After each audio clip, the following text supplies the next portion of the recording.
ഇന്ന് എൻ്റെ പിറന്നാളാണ് കേട്ടോ. ഈ ഒരു കമ്മൽ കാണിക്കുന്നുണ്ടല്ലോ, അതെൻ്റെ ലാബിലുള്ള റാണി ചേച്ചി എനിക്ക് ഗിഫ്റ്റ് ചെയ്താണേ. ഇപ്രാവശ്യത്തെ പിറന്നാളിന് ഞാൻ എൻ്റെ വീട്ടിലാണ് കേട്ടോ. പിന്നെ സാധാ പിറന്നാൾ പോലെ കേക്ക് കട്ടിങ് ആണ് കേട്ടോ. പക്ഷേ എനിക്ക് ക്രീം കേക്ക് ഇഷ്ടമില്ലാത്തതുകൊണ്ട് പ്ലം കേക്കാണ് കേട്ടോ ഇഷ്ടം. അപ്പോൾ ആ കേക്കാണ് എല്ലാ പ്രാവശ്യവും കട്ട് ചെയ്യാറ്. അടുത്ത പിന്നെ സദ്യ കഴിക്കാണ് കേട്ടോ. സദ്യ കഴിക്കാൻ ഇതാ ഇലയും പായൊക്കെ വിരിച്ചു. ഇല ഇങ്ങനെയാണ് കേട്ടോ പിറന്നാളിന് ഞങ്ങളുടെ ഭാഗത്തൊക്കെ ഇടേ. അമ്മ ഒരുപാട് വിഭവങ്ങൾ എനിക്ക് പിറന്നാളിന് വേണ്ടി ഉണ്ടാക്കി വെച്ചിട്ടുണ്ടേ.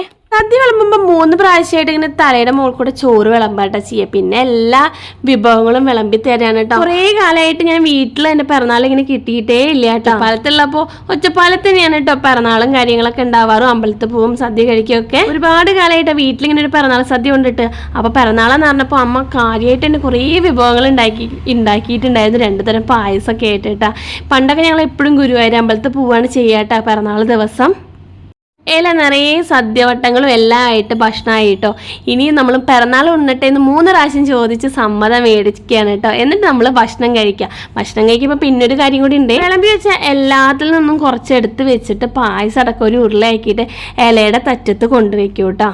അങ്ങനെ എനിക്ക് ഇഷ്ടമുള്ള പാലട പായസവും പരിപ്പ് പായസവും ഒക്കെ ഉള്ള ഒരു സദ്യയും കൂട്ടി ഭക്ഷണം കഴിച്ചു കഴിഞ്ഞ് പിറന്നാൾ സദ്യ കൊണ്ട് കഴിഞ്ഞാൽ നമ്മൾ തന്നെ ഇല എടുത്തിട്ട് ഇങ്ങനെ തെങ്ങിൻ്റെ കുരലിലോ വാഴയുടെ കുരലിലോ കൊണ്ടുവയ്ക്കുക ചെയ്യാട്ടോ. പട്ടിയോ ഒന്നും ഇങ്ങനെ നടക്കാനോ ഒന്നും പാടില്ല എന്ന് പറഞ്ഞിട്ടാണ്. നമ്മുടെ വീട്ടിലൊരു ഗസ്റ്റ് ഉണ്ട് കേട്ടോ. അപ്പം ഞാൻ ഭക്ഷണം കഴിച്ച് കഴിഞ്ഞിട്ടാണ് കേട്ടോ അവർക്ക് ഭക്ഷണം കൊടുക്കുന്നത്.